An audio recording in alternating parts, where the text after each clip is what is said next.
Welcome back to Kintsugi Heroes, helping people tell the stories they need to share so you can find the stories that you need to hear. In this episode, we meet Michelle Scheibner, who grew up feeling alone in a house filled with adults and heavy with unspoken grief. Through uncovering family secrets and exploring her own story, Michelle began to understand the patterns of loss and silence passed down through generations. Guided by therapy and narrative writing, she found a way to heal from feelings of abandonment and emotional neglect. Today, Michelle shares her journey to self-acceptance, showing how understanding our past can lead to a more authentic life and a stronger sense of belonging. We hope you enjoy listening to Michelle's story.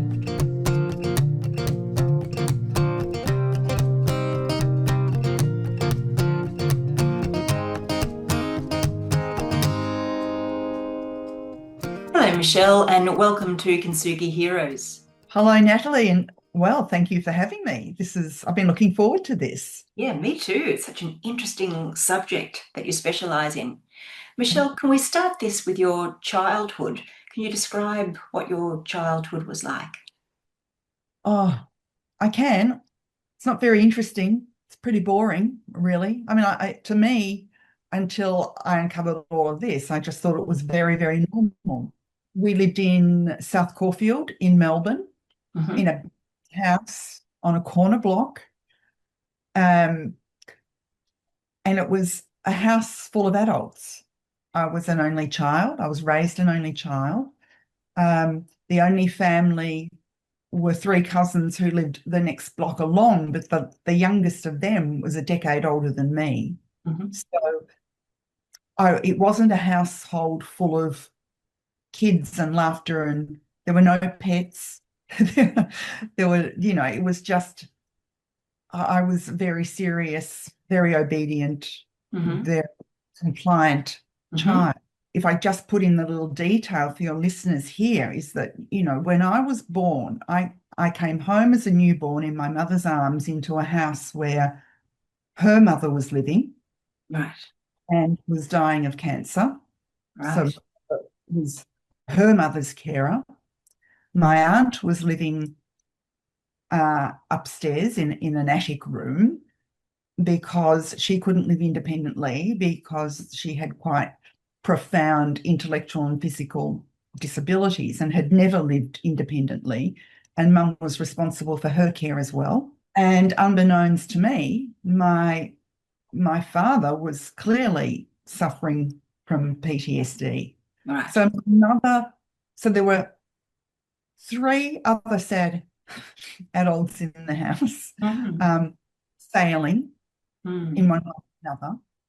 And so my mother, I appreciate now just how distracted she was. Newborn baby, it should be all about the baby. Yes. And I think because I was a very robust baby, physically, we didn't need a whole lot of much, and she could go about.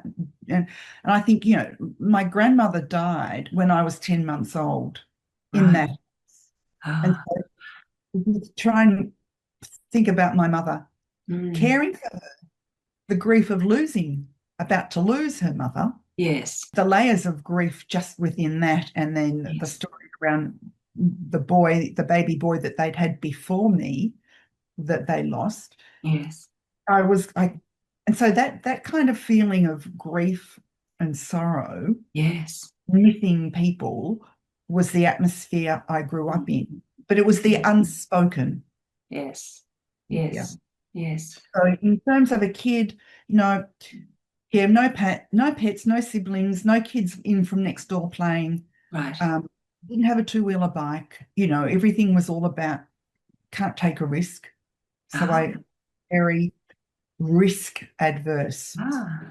And I didn't really have much of a sense of fun. Has that sense of safety and risk adversity, has that carried into your adulthood? It did until I started. For example, I remember as an adult, and in the book I talk about my former partner, Chris, and he had a real sense of fun. And when I first met him, he'd get quite irritated with me because I wouldn't play silly games because I felt silly, because I had no sense of fun and I had no sense of risk. So I'd never learnt to ride a bike. Mm. And it wasn't until I was 50 that I got a Wow. bike under his tutelage. And he was very patient with me and he taught me to ride a bike because that was the closest to any kind of risk. Yeah, risk adverse. And I think that was probably my parents protecting me. Yes, yes. You know, I was scared of dogs. I don't know where that came from. Incredibly full of dogs. Yeah. And in your book called Hush, which is in the background behind you, you refer to patterns also of abandonment and emotional neglect. How did they show up in your childhood? Firstly, I didn't realize them as being, I didn't know that that's what was going on. And this is what I mean about, I just thought my life was normal. Yeah. But as an adult, the benefit of hindsight, yeah, I can see that my father had those feelings of abandonment. My mother certainly, I don't know, do we want to reveal it all now, Natalie, or we get into it as we go? But for example, about your childhood now, and then we can move into what was unveiled. Yeah. So I think one thing that I've learned through doing all of this work is that when we are not seen or known or soothed by our mother, we start to form a different view about ourselves. Yes. And I don't remember being soothed. I don't remember sitting on my mum's knee, having a story read to me. I don't remember having anyone come in and read to me at night before I went to sleep. I was reading Gone with the Wind before I was 12 years old. I read that whole, it's like that. Wow. Because no one was reading to me. You're quite independent. Oh, very. Very.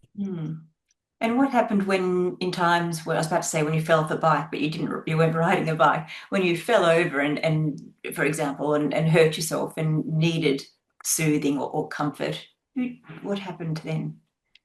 There would have been a dab of antiseptic on it, and there would have been a you'll be fine.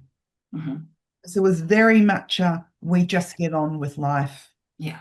Yeah. But again, I cannot in my mind picture myself on my mother's knee. Or the one thing I can picture was I woke up one Christmas morning with German measles. And that's where I stayed in bed for about the next 3 weeks. And I had very long hair and my hair got matted because my mother couldn't come near me to do my hair because I had all these, things going on. And I remember her, when I was better, brushing my hair to get the knots out. That's kind of soothing, I suppose. Yes. That's the extent of my memory. Right. Yeah. And when did you first sense in your family that there were some very deeply hidden secrets? When I found a photo of Grant, my brother, the baby born before me, right, I was still early primary school, I would say. And, as a kid, I'm going through photos and I saw a photo of the baby on a baby, very small baby. And I said, oh, here's a photo of me. And it was taken from me. And it was, no, that's not you. That's your brother. Oh, what do you mean? Yeah. We had a baby. This is when I was first told we had a baby before we had you. And he had blue blood. Don't know what that means still. And he died. Right. And there were no other photos. And then as I thought about it later, there was a very small photo of him on, this house was before built-in robes. So if you imagine a freestanding wardrobe, Yes. I'm quite small. This is quite tall. And there were 3 photos on the top of my father's, little teeny weeny ones in a frame. Right. And in retrospect, I'm pretty sure that photo was in a frame up there, along with my father's parents. Like as a child, I just had a sense of lack of information. Yeah. And every time I asked a question, I was pretty much shut down. Okay. We don't talk about that. Right. Okay. You don't need to know that. It's not important. And then something happened that actually opened the discussion, that revealed the truth. Can you describe what happened? So I was in year 12, my final year of secondary school, and applying for scholarships and university entrance and various other things. And the application form required my birth certificate.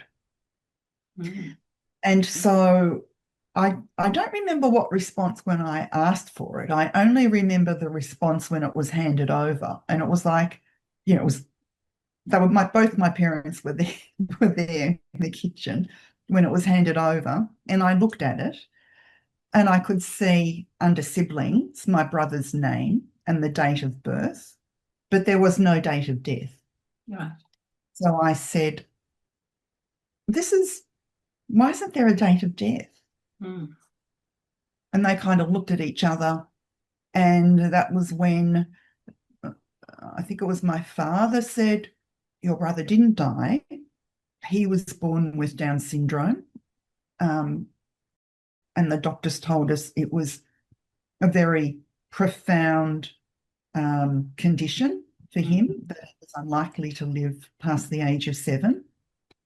And that the best thing that we could do, and the best thing for him, would be to have him made a ward of the state, and then he would be put into an institution, a government-run institution with other Down syndrome babies, and they would care for him.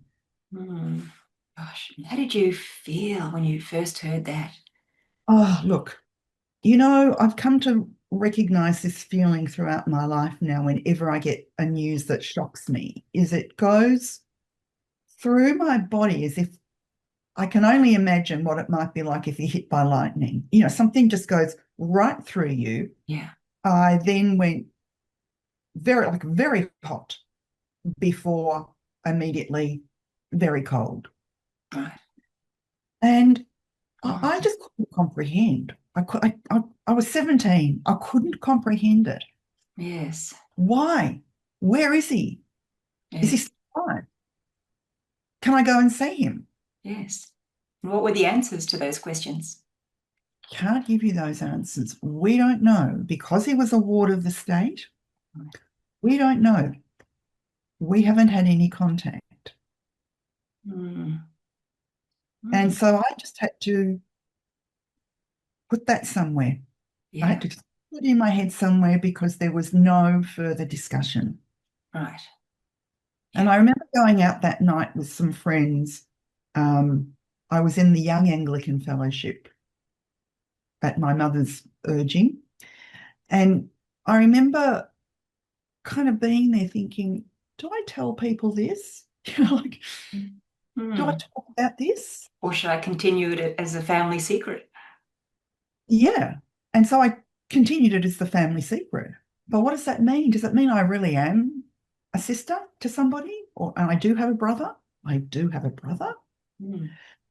I had no capacity to do anything with that other than to feel some shame. Right. Parents' behaviour. But I just had to get on with it. And later on, you engaged a psychotherapist called Sarah. How did Sarah help you? So just for your listeners, because they might resonate with this, I've tried lots of different counsellors, psychologists, self-help books, personal development, yoga, Reiki, kinesiology. Like I'd tried everything over the years Smorgasbord of therapies. everything to try and feel better about because I carried a load, right? I was aware that I was carrying a load. And Sarah was the first therapist, if you like, who said to me, what do you think it was like for your mother when she was pregnant with you? What do you think? Because she knew about my brother. What do you think she was feeling and thinking? And that was the first time I'd ever thought, oh, well, I guess she was probably really concerned. She was very worried and anxious about this next baby. Yeah, yeah. So my brother was born in September of one year. I was born in the December of the following year. Right. Quick turnaround. Yeah. So they did exactly what the doctors said. They went home after handing Grant over and made another baby. And there I was 9 months late. So I can only imagine that she was still grieving. Yes. When she was carrying me. Yes.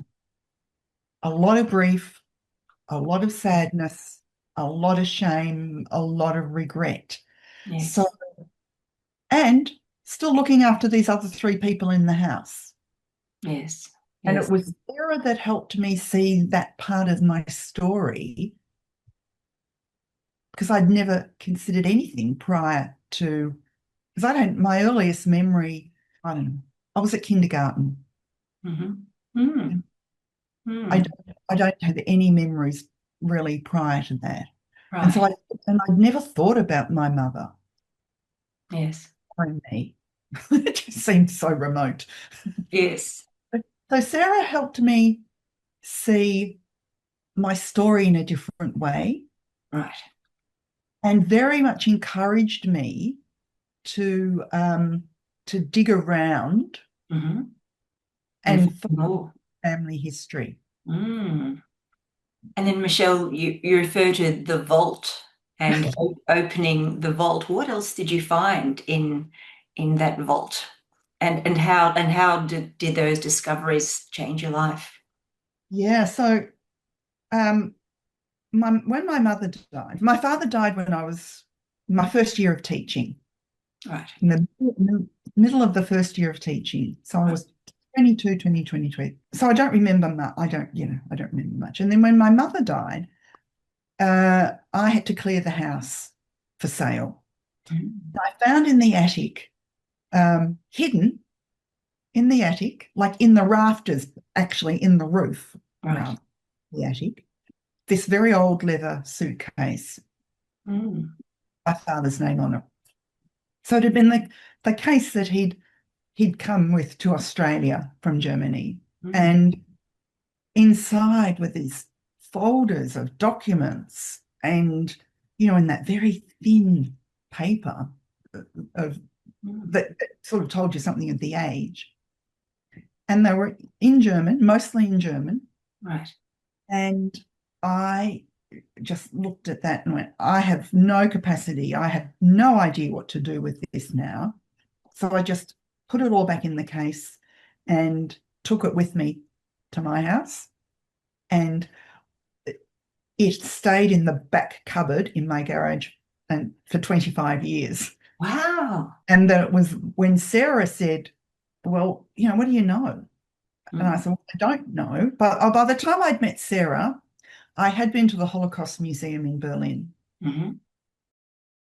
And I had found in the database, which is the book of memory of those that perished in the Holocaust, I had found my father's parents' names. Right. That's how you found out that your grandparents died in the Holocaust. That's how I found out. Yeah. Gosh. Here's the other thing. The story that I grew up with was that my father was Lutheran. And so I couldn't join. I knew he had Jewish relatives, but again, I couldn't join the dots and it was never discussed. so it just didn't, like it didn't make sense to me. And when I saw that, I thought, well, okay, so clearly he must have been Jewish, clearly. So when I started, the problem with these documents was a lot of them were in Old German. So whilst I'd never learned to speak German, my father didn't have a German accent. Right. Wow. For my memory. So again, it didn't all quite make sense. Where did you think your father came from? I knew he came from Germany. Right. We But just didn't realise his Jewish ancestry. Yeah. Yeah. Because it was never discussed. Mm. There were my grandparents, and the story was how like my grandmother I was, how like his mother I Yes. was. Right. You're putting an image, Oh, his mother, Ellie. right. And I used to think, I heard this so often, and I used to think, if I have a daughter, I'm going to call her Ellie. That's how strong it was in my mind. Yes. That's as much as I'm Ellie and Ludwig. And it's a beautiful name. It is a beautiful name. Then I dig deeper into this vault or this case, and I found some translations, some documents that my dad had translated. There was his baptism certificate of being baptized as a Lutheran. There was his mother's, baptized as Lutheran. Right. So Ellie and Ludwig. Ellie had to convert in order to marry Ludwig because Ludwig was Lutheran. Right. But I've since found out they're all Jewish. Right. And they used the conversion to hide their faith in the hope that it would keep them alive. Gosh. And I found out through some, a bit more digging around, a cousin living in New York, like a dad's cousin, not for the generation before me, was putting a family tree together and made contact. And we had some toing and froing. And he told me he remembered seeing my father at the family events, like his bar mitzvah and other things. So clearly they continued to practice their faith. Right. Covertly. Yeah. So it was Sarah who said to me, because when I first introduced myself to her, she said, well, what can I do for you? Why are you here? It's because I'm grieving. And I feel like I'm not just grieving the loss of my partner. I feel like I'm grieving the babies I didn't have, my parents, my father's history that I didn't know about, and absolutely my brother. And I don't know what to, I can't move through this. It's overwhelming. And it was she that said to me, well, if you think about how your father would have been living as a child, how your grandparents living, that silence was the only option. Yeah, it was their safety net. The safety net, maintaining the secret. Yes. Maintaining the silence was survival. That equals survival. Yes. And she coined the term systemic grief. Tell us about that. So that, alongside her very profound question of what was my mother experiencing when she was carrying me, those two questions led me to this whole thing around, do we inherit something? Can we inherit the grief of others? Yes. Because I'd been sad since I was a child. Right. Yes, I'd lost my parents, and yes, I lost this man that I thought was my soulmate that I had cared for. And yes, that was an awful death, and it was an awful, it was a thing for me to, anyway. But this just felt so much more than all of that. Yes.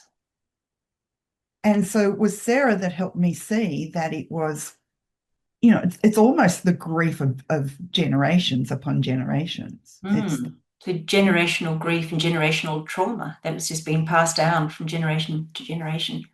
It is the Jewish story of, you know, they tried to throw us out, we fought back and we survived. But we Yes. survived by being very resilient, Yes. staying together and Yeah. maintaining silence. And that is how I lived.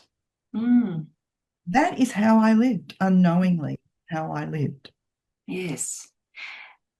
Michelle, we're now moving on to the subject of epigenetics. Can you tell us what epigenetics is and why these generational patterns occur? So the research was around about the 1980s when Dr. Rachel Yehuda from the Mount Sinai Hospital in New York started researching this with the children of Holocaust survivors. Right. And what she found was that they were displaying similar post-traumatic symptoms as their parents, even though they might have been, in this case, they were raised in the United States, or primarily that's where she did her research. And so what we learn is that that legacy can be passed on. It sits in our DNA, but epigenetics is the sort of the combination of the external factors that can switch on or off how our gene code is expressed. Yeah. So if you think a child of somebody who has experienced trauma, sitting there inside that genetic code are the result of how the previous generations adjusted to the trauma that they experienced. Because, you know, trauma isn't something that happens to us. The trauma is how we react to it and how we make meaning of it, and how we come to live with it. Yes. Trauma itself. And so she did, you know, there's been a lot of research with mice. So, for example, a family of mice, take some of them away from the parent, take the pups away from the parent, and then bring them back sometime later, and they will show, if they've been not raised with the parent, they'll show the similar sorts of depressions and various other responses to traumatic events that we can display. Yes. And then, just to make it clear for your listeners, Rachel Yehuda repeated her research with the children who were born of women who were pregnant at Ground Zero during 9/11. Okay. The World Trade Center. Yeah. So they were being carried by their mothers who experienced the trauma of 9/11. Yes. Those children, even though raised in normal, happy families, showed the same symptoms. And so this plays like very high levels of cortisol, for example. Yes. And other traumatic stress symptoms. So what we start to see now is it isn't just living in the silence. So you might say, oh, well, you've just repeated, you know, you were raised in a quiet house, a silent house, so you've repeated the behaviours. What we can see now is no. Well, yes, there's that too. But there's also this other level, at a cellular level, that grief is living within me and with others. Yes. At the cellular level. Yes. Yes. And influenced by the environment. Influenced, turned on and off by the environment. Yeah. Yeah. So babies that are raised still, like if I take my genetic code, for example, because you know, it's all about me, not. But if I'd come home to a happy environment, yes, you know, and my mother was fully attuned, could see me, know me, soothe me, comfort you, yes, comfort me, if I'd had a sense of who I was, if I was fully attuned, growing up as a fully attuned child, there's nothing switching it on or off. Yes. Yes. And my life and the choices and decisions I made might have been quite different. Yes, yes. Let's talk about that. So how you mentioned at the start about the emotional neglect or deprivation. How did that play out in your relationships as an adult? Well, unbeknownst to me, I mean, unconsciously, I Yes. was not consciously, I was always waiting for the relationship to end. No, friendships, relationships. I was just waiting to be abandoned. Yeah. Yeah. That was never a conscious thought. No. But my brother was sent away, sent out of the family. Yes. And that's abandonment. Yes. He was abandoned by his parents. Yes. And so that insecurity that I had in relationships, I was always just very insecure. So I would be very compliant. You know, when you're not seen by your mother or by your primary caregiver, yes, then you do whatever you can to tread carefully. Yes. You do become a people pleaser. Yes. To be accepted, to have that sense of belonging and acceptance. To be accepted and belonging, exactly. So I think I was probably pretty wimpish and pretty in relationships. I was just waiting for that time when it would end. So that's the abandonment part. And the emotional deprivation, I mentioned earlier that I didn't ever have a pet. So I didn't learn to look after anybody or anything other than myself. And I was raised in this kind of social dialogue of only children are spoiled. Children, you get everything. You've got the focus of both of your parents, only children are spoiled. Well, au contraire, I was certainly not spoiled. Yeah. But I did learn how to entertain myself. And as you said earlier, I did become very independent. Yes. And so inside a relationship, that can be a bit problematic because I wasn't used to living with other people.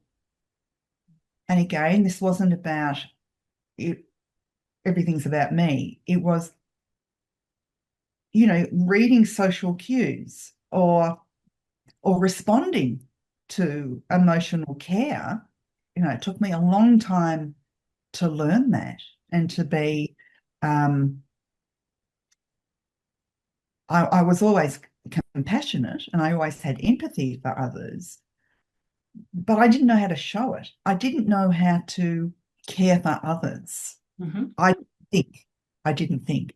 In time, you used various methods and approaches to overcome the sense of abandonment and neglect, emotional neglect. And one of those techniques was writing therapy, narrative therapy. Can you tell us about what that is and how that helped you?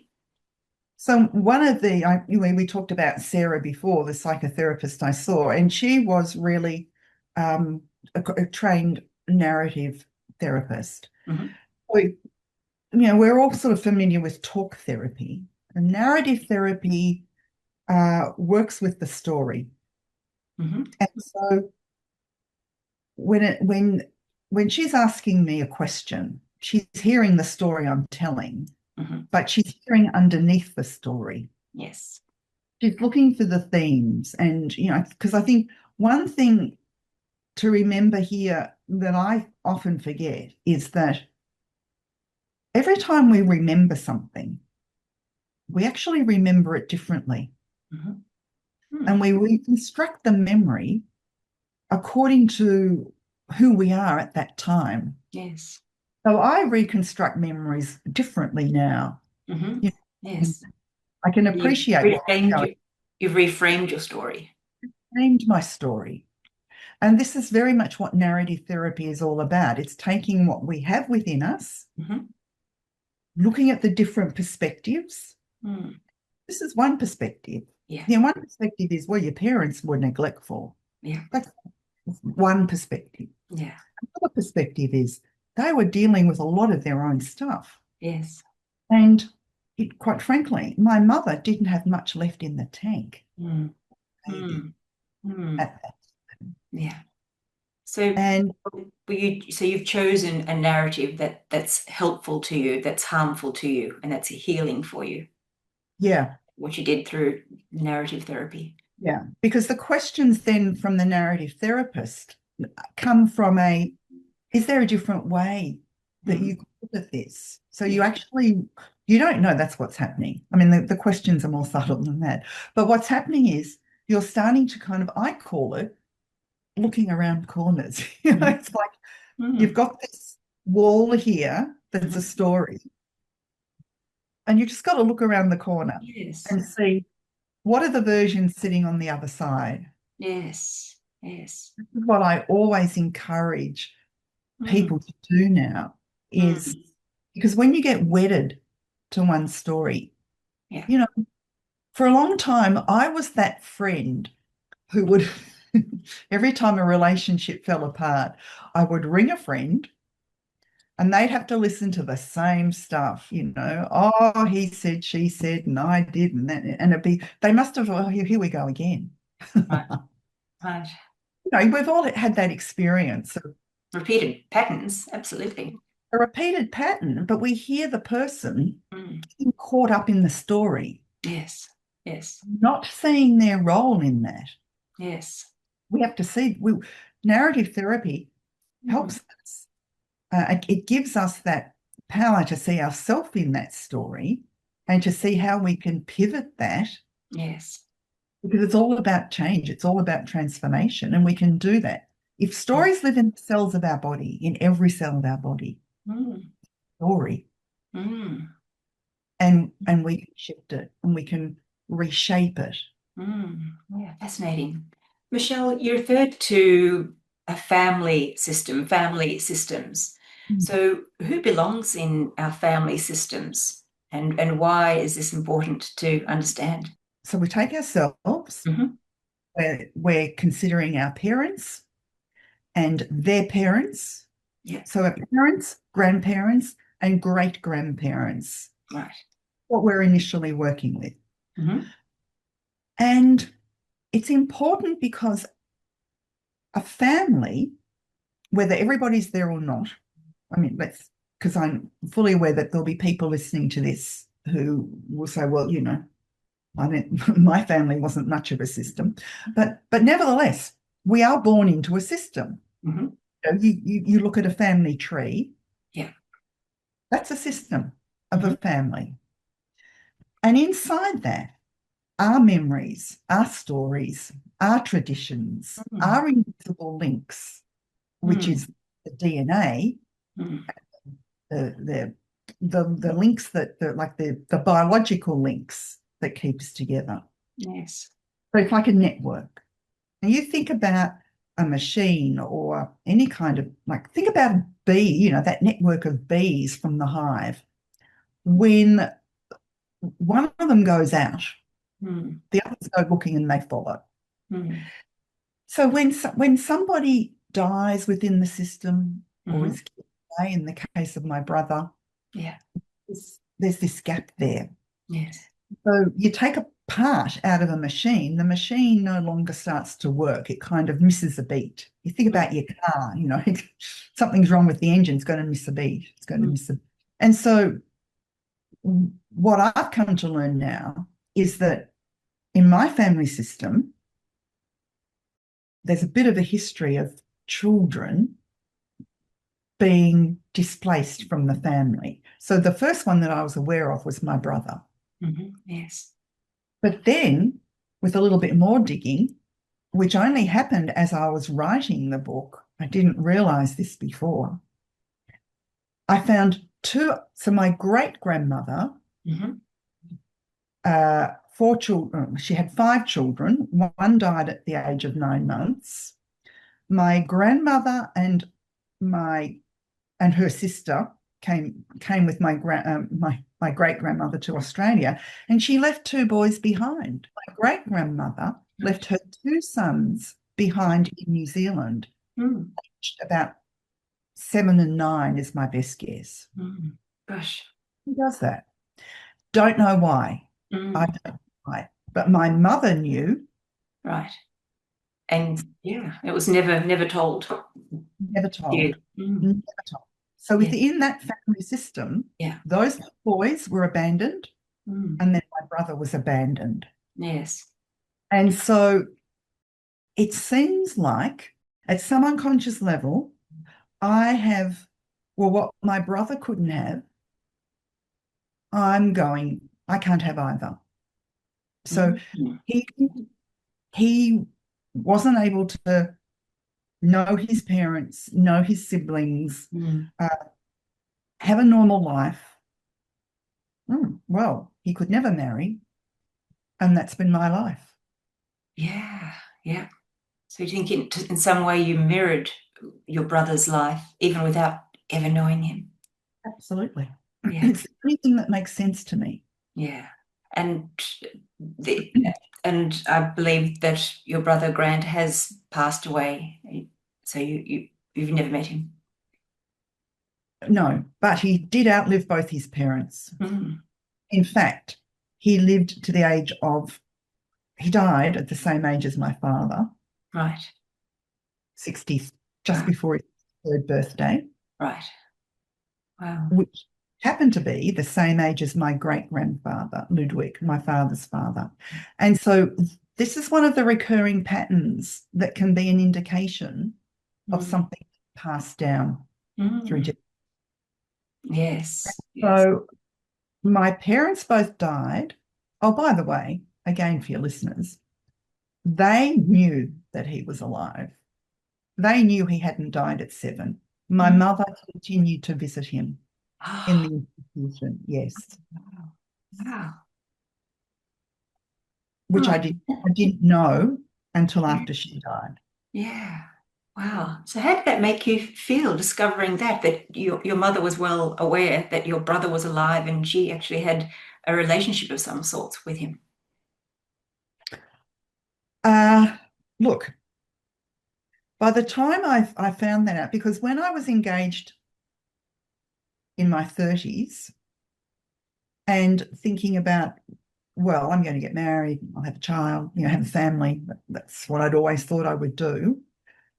And I mentioned to a GP that I was a bit worried about this, what had gone on, that my brother had been born with Down syndrome, and what were the chances of me having a child with Down syndrome. And she said, well, your mother was, blah, blah, blah, could be just genetic. But if you really want to make sure, I suggest you go and speak to the genetic clinic. At that time, there was a genetic clinic at the Royal Women's Hospital here in Melbourne. So I rang them and they said, yes, we can clarify all of that for you. You just need a blood sample from your brother and one from you, and we'll compare them and tickety-boo. So I had to contact my mother and say, this is what I want to do. Can you help me? Yeah. You think Grant is still alive? And if so, where is he? This is what I want. And she said, no, I don't know, I can't help you. Right. And so that I was angry about that. That's the part I was angry about. But again, I mean, now I see it very differently. But at the time, because I never consciously made a decision not to have children. Never consciously made that decision. So I couldn't understand why I'd found myself in all of these relationships where they were never going to commit. It was not going to happen. And this is what I mean about how my story impacted my choices, because I think what I was doing was choosing the wrong men. And I was enabled to do that because I had no sense of who I was. Because we get our blueprint or our template for how we show up in relationships comes from our relationship with our mother. And so, yeah, I just think it was that coalescing of, this happened and this happened and that and that and that, and here I am. And so, but I always thought it was because there was something wrong with me. I just, as an adult, thought, well, I'm just not good enough. No one wants me. And now you realise with your wisdom and from your personal growth that that's not the case at all. It's just underlying beliefs that were instilled in you as a young child and from your environment. Yeah. Michelle, in your book, you say, once patterns become visible, a restored future is possible. What do you mean by that? So, I think it's like a jigsaw puzzle. It's like, once you can complete the jigsaw puzzle as best you can, you see the picture. You see what it is that the puzzle pieces have been leading you to. So, and that's what it's been like for me, is putting all the pieces together. And so I've been able to move from that person who just always felt not good enough, not worthy enough. I never realized the success that I think I was capable of. And so now I can see what that means. And so the restored future is, well, okay, children aren't going to be my legacy. I'm not creating some fantastic humans to go out and take on the world. How can I restore some kind of legacy? And I've done that in a couple of ways. The first thing I did was, after my brother died, I had his ashes brought back to the Garden of Memory where his parents, our parents are. I kind of closed that circle. His ashes are now in a garden of memory with his mother, father, aunt, uncle, and maternal grandparents. And doing that was really healing. Like, it was a real level of closing a circle, closing that gap, healing that part that was missing in the family system. Like plugging that back, if you like. So that's been one thing that has been really, really powerful. And prior to that, I don't want to go down another track, but when I found out my brother was still alive, I went to his funeral, and the carer said, "Would you like some photos?" Right. And I was just looking for a resemblance, a family resemblance. And there's one photo where I can see this man who I'd never seen before, and clearly he has Down syndrome, but I could see a glimmer of my father photo. And so I now have that photo when I come in the front door. There's a photo of my brother and my parents as younger, not as they were then, and me as in my mother's arms. And I see that every day. Could not have done that at all before this. But I see it every day, and it reminds me that there is a family that I belong to. Yes. Because there's this lack of belonging has been really something that's kept me very alone, that sense of aloneness all my life. Yes. But now I kind of, I'm restoring that by, I have some very good friends who I consider family. So I'm kind of reshaping what family means. And therefore, you see yourself through the eyes of others, don't you? And so I can see myself as a giving family member. Yes. Rather than wonderful. Rather than sitting on it like a black sheep, like I seriously felt like a black sheep for most of my adult life, sitting on the outside. Yes. And being that sense of belonging is anchoring, isn't it? You feel anchored when you're you're part of a family, of whatever that looks like. Absolutely. A group. Yeah. Yeah. Absolutely, it does. Mm. Michelle, how has the healing of your abandonment wound, how has that changed your relationships now? Oh, look, I think it is that part about being able to show up as more authentic, can I say, which is a very overused word. And if you'd asked me 20 years ago if I thought I was showing up authentically, I would have said, oh, yes, absolutely, I am. But I wasn't, because I didn't know. And I was hiding who I was. You know, I created and collated a very professional image that I hid behind. Yeah. Very capable, very competent, but don't come to me. Yes. And I show up in a very different way now. Yes, You know, because you know who you are. You have the sense of, I know who I am. I know I am enough. that I am enough. Yes. Yeah. Yes. I stopped deflecting. With my in my professional world. Well, in every world, I was very good at, if someone said, how was your weekend? I'd say, terrific. How was yours? Tell me about what you did. So that I didn't have to answer the question. Right. And there wasn't much to tell. Yeah. And I didn't want people to know that I was alone because I felt judgment. Yes. Yes. Now I don't feel the judgment. Now I think, well, look, despite all of this, I'm doing okay. Yeah. Wonderful. Oh, self-acceptance, self-compassion, Self-love. self-love. Yeah. And look, none of this happens overnight. Yes. None of it happens overnight.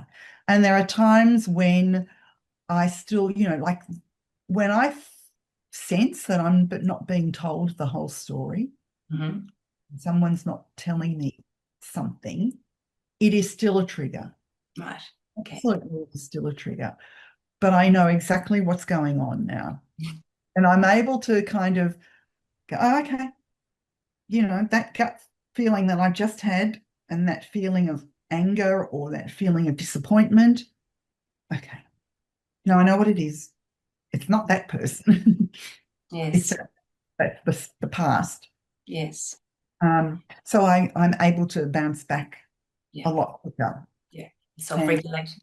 I can, yes, self-regulate, absolutely. Yeah. Michelle, for those in the audience sensing that they may have some unhealed generational trauma in their family, what's the first step you would advise them or suggest they would do?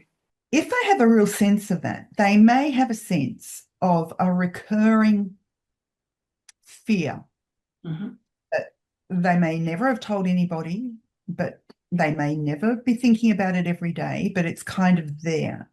And so that's what plays out in a repeated pattern.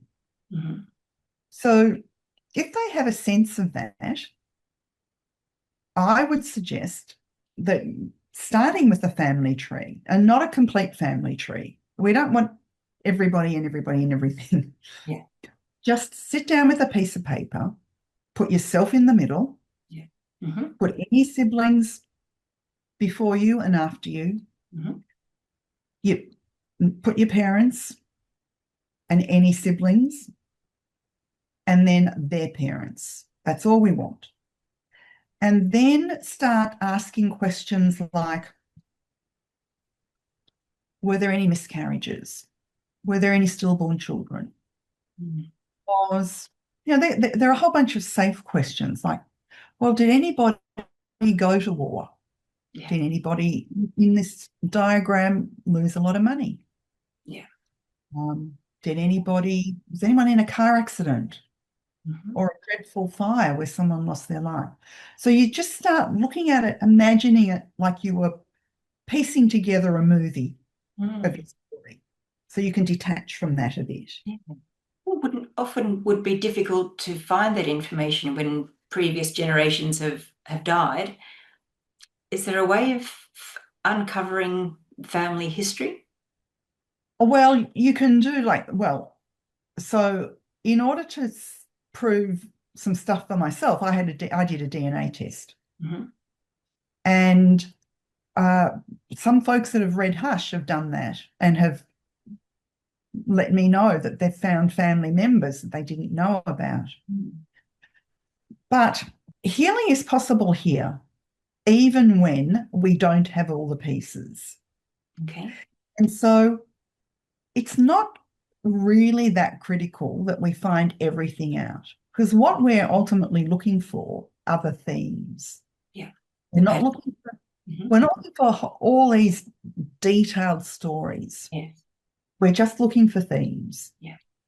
Because what happens is this repetition of things, like I talked about the abandoned boys. So it can be stuff as simple as, are you named after a grandmother or a mother or an aunt? Do you share the same birthday? Have there been things happening like I talked about my father and his father and my brother all dying at a similar age? Now, I know you said, but what happens when you don't know? And I didn't know, but I knew you can just start piecing some of those pieces together. Mm-hmm. But if you can't, detective work. You do become a detective. Mm-hmm. Absolutely you do. And you know what? This is really weird. I had no interest in genealogy and I really didn't know where to start. And I didn't feel like I needed to. And then a girl that I'd been to school with that I hadn't seen forever saw my TED talk and emailed me. And as it happens, she has a real passion for genealogy. Wonderful. Just as random it was. And it was she that started digging around in archives, New Zealand archives, and was able to track down these boys. Mm. So you never know. When you start talking to people, when you start sharing what you're doing, yes. and if you use ancestry.com for your DNA test, that's one of the largest, the biggest databases in the world now, which is constantly being updated. And look, once you shake the family tree, you can never be sure what will fall out. Mm. However, those bits and pieces can be quite interesting. And if that's all too much, then you come back and you work with that recurring, so my recurring fear was, and I didn't know that that's what it was until I was asked to name it, but the thing that I kept thinking was, when I die, no one's going to remember who I was. No one's going to know who I was. And it's just like I'd never existed. Mm. Michelle, is that partly why you wrote your book, Hush? Yes. As a legacy? As a legacy. Absolutely. A legacy, not for a purpose, though. Yes, yes, yes. And so it's a legacy in that I dedicated it to my mother. And its publication date was Mother's Day. Because for as long since my mother had died, which was 25 years or so, I found Mother's Day absolutely intolerable, really. Right. I couldn't do it. And people would say, oh, what are you doing for Mother's Day? And how did you spend Mother's Day? And I'd be like, oh, actually, it's time. Yes. And so Hush was birthed on Mother's Day, dedicated to my mother. And so when I think about Hush now, I think about, my hope is that people read it and are encouraged to deal with that unconscious stuff themselves. Because what happens when there's intergenerational trauma and attachment trauma, breaking the bond with the mother, is that things start to show up and go wrong in our relationships, our relationships with money, work, and health. And so we can do a lot around resolving issues in those 4 areas by taking a closer look at our family with a different lens. And I want to give people the opportunity to become familiar with epigenetics, Yes. familiar with some of the questions to ask within the family, so that you just can start rewriting your story. Yes. Don't need to get stuck. You can get unstuck. Yes, you can get unstuck. Get unstuck. Yeah. Michelle, from your own journey, what is the key insight about identity and belonging that you'd like to leave with our audience? What really strikes me is now that realization that we really truly are unique. Mm-hmm. Everyone's story is unique. Even siblings in the one family have had a different experience of Yes. growing up in a family. Yes.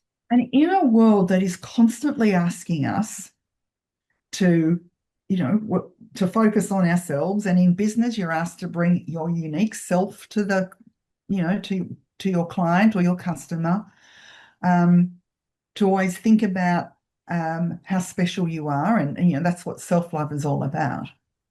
But for me, identity, that DNA recipe, no one has our recipe. Yes. Nobody.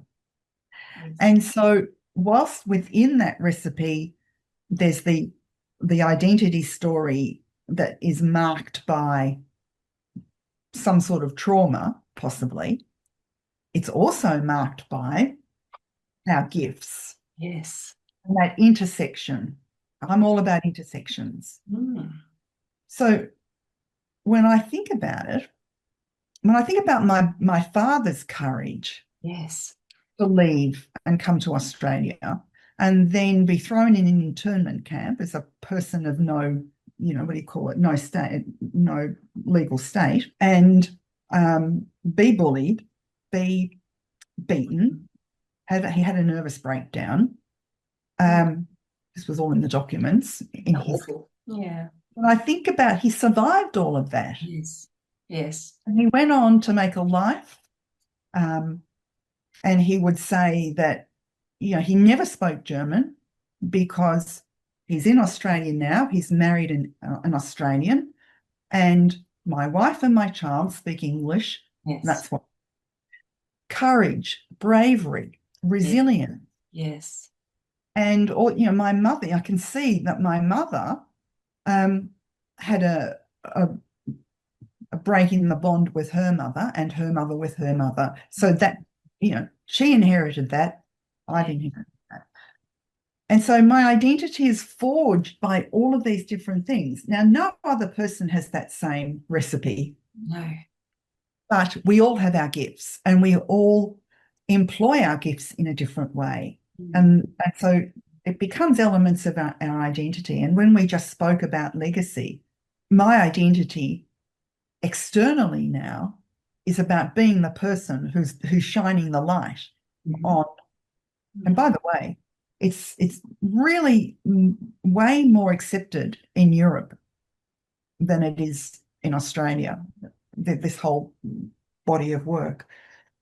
So I think that's one thing. And I think the thing is, we assume that our identity is that kind of that genetic code that we are born with. And so in terms of nature versus nurture, I would say it's both. Yes. Our identity is the intersection of both. Yes. And it's everything below the line that we don't pay attention to. It's probably more than 3 things, but it's 2 things in a lot of detail. Yes. And Michelle, I love the way that you referred to the strengths that and the gifts you've inherited from the previous generations, not just the emotional deprivation and the abandonment and the unwanted things, but there's also gifts that you inherited through your family. Yeah, absolutely. And I couldn't have looked after Chris, and I couldn't have granted Chris his last wish if I didn't have that internal, what do you call it, resolution and capacity. Yes. To push through something that was really difficult, but for the sake of someone else. Where did I get that from? So that's, yes. And we all have our own set of gifts. Yes. We just don't always see it. Yes. And we don't acknowledge it. Yeah. And finally, Michelle, where can people find your book and contact you if they would like some help with their own discovery of their genetics and their background? The easiest thing is to jump onto Amazon, quite frankly, and look for Hush and my name, or Booktopia. And internationally, that's the international Amazon site and Barnes & Noble in the US. But my website is simply Michelle Scheibner, all one word, .com. Okay. And there are links to buying the book there. Mm-hmm. And you can go onto the tab that says Contact Michelle and send me an email. Or you can find me on Instagram at _identity_activator. And again, that link is on my website. So you can just hit the little Instagram link or the LinkedIn link on the website and you can contact me. Wonderful. Now, I would love to hear from anybody who reads Hush and has an aha moment. Wonderful. Michelle, thank you very much for sharing your story and your wisdom. It's been fascinating. Thank you. Thank you for listening to this episode of Kintsugi Heroes. Thank you to Colin Lilly for permission to use Broken as our theme music for this series. If you enjoyed this conversation, share the podcast with a friend and let us know by leaving a rating and review on Apple Podcasts, Spotify, or wherever you get your podcasts. If you'd like to support Kintsugi Heroes and the stories we share, head to kintsugiheroes.com.au and follow the instructions to make a tax-deductible donation. Thank you for listening, and we'll see you next time.